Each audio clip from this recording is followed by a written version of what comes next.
Study the issue before you disagree with it. Learn about something before you have an analysis of it. That's just that's just my professor hat, but I would just say that's a good way to move in the world.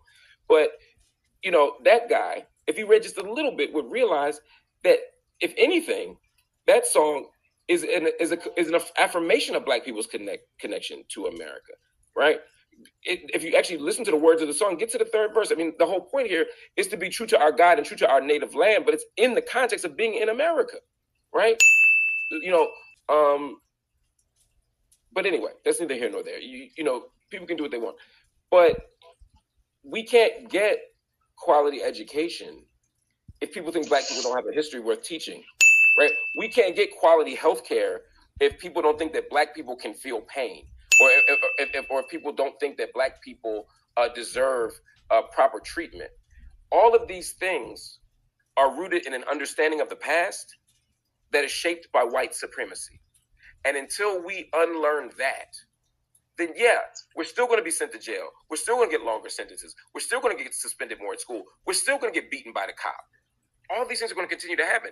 Doesn't mean, and this idea of romanticizing a past, only a white man would be romanticizing 1963 as this ideal year for Black. I wish we had more Black men like 1963. 1963, my father couldn't vote. My father was 35 years old in 1963. And he couldn't vote. In 1963, my father, after serving in the military, could not buy a sandwich. He could not sit at a Horn and Hardart counter. My father, his high school class went to the Washington Monument and they weren't allowed to take a picture in front of it. But dogs could.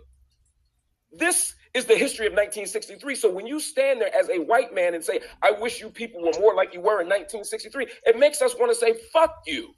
Because in 1963,